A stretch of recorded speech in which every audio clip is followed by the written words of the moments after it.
This is Gary Marr from Grinnell Community College. This screen capture is for my CIS 150 students online.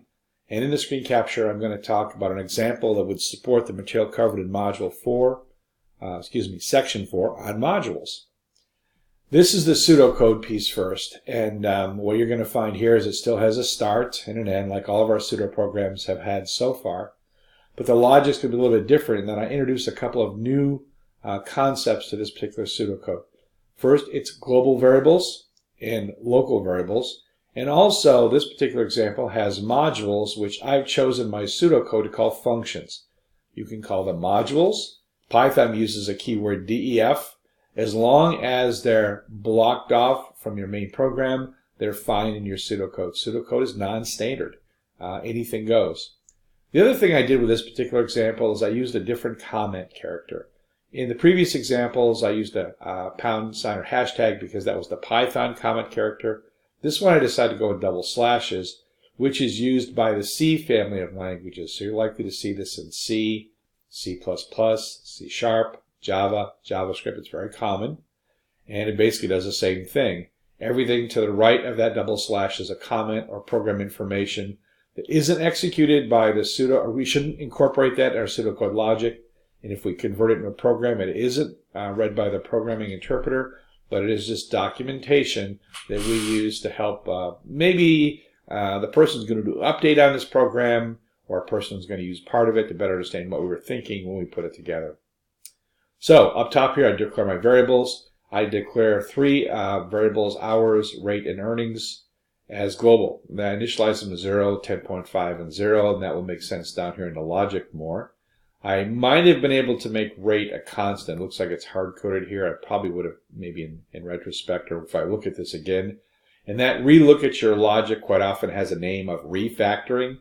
That's a common thing with programming. You kind of got everything done, but now you want to go back and make it work a little bit better. I might decide to make that maybe a constant, and I have to go down farther to make sure that's the case. But these global variables are available to any line, any expression in this program. Okay, local variables like flag are only available to the module itself in this function called input mod. So if I was to come down here in the processing mod and call flag, it would give me an error. It's not defined there. If I call earnings down here, which I have, that's fine because earnings is global and therefore it's available to all of the functions, all of the modules, all of the lines of code in this application. So the way this is laid out, I declare some variables. I have one function definition. I have a second function definition. Typically, the way most programming languages work with this is that when it reads this file, it puts those functions in memory. So if they're called, that's when it wakes them up and uses them. I've got an output mod, and you'll notice here that input mod, processing mod, output mod. I happen to organize this code into sections or pieces. And what modularization does, it says, okay, you can segment your logic into pieces. Mine happen to coincide with a system model. Excuse me. And then down here on line 34, 35, 36, 37, that really is the logic that drives this process. Okay.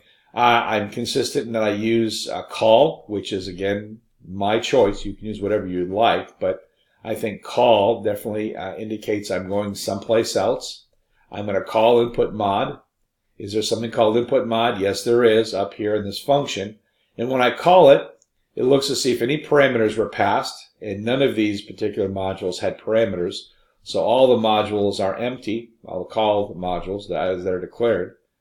Inside this module, I declare a local variable called flag, which will be true. I have a capture statement for some information on hours. A capture statement to grab some information, throw it in a rate variable. Okay. I come back to the call point, execute the next statement, which is call processing mod. All right, here we are here. This has got some logic regarding overtime.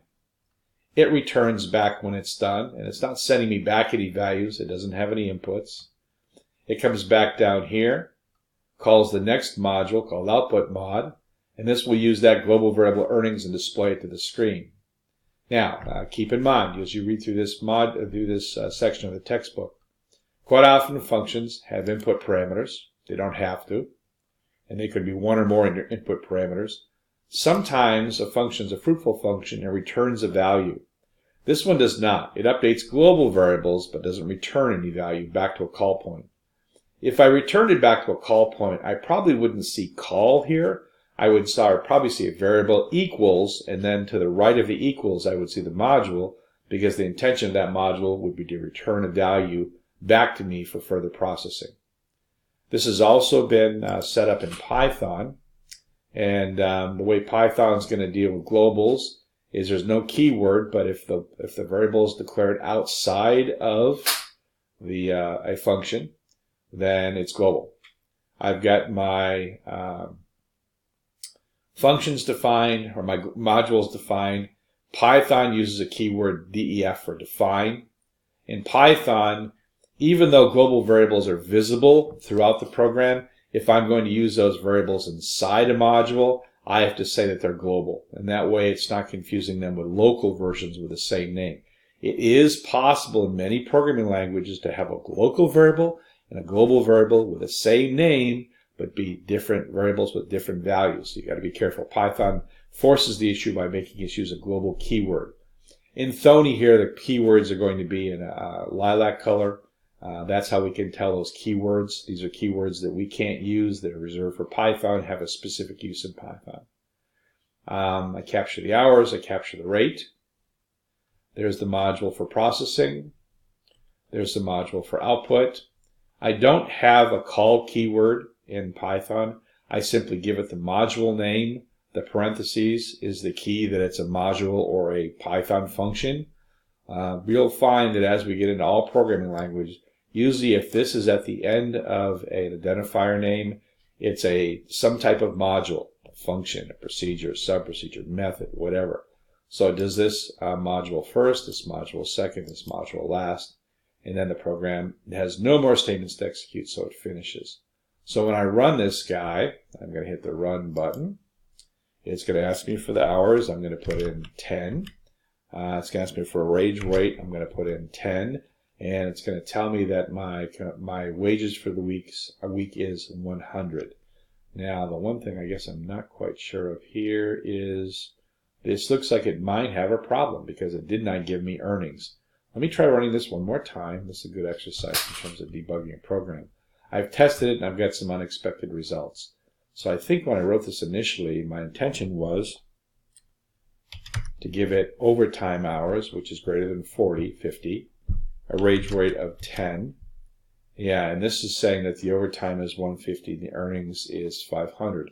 It looks like on the previous run what may have happened, since there was no overtime, and let's look at the code, when it calculated earnings, it had some sort of problem. So down here, it should have taken the rate, timed the hours, and given me earnings. Well, the hours should be 50. Whoops, excuse me. The hours should have been 10. The rate should have 10.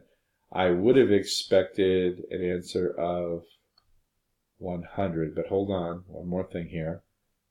What this is going to do is it's going to show me in the output this information. I'm looking at the logic for the calculation, but down here is actually where it's going to display it. I do have it defined as global, which is good, and I would have expected it to give me 100 as my answer.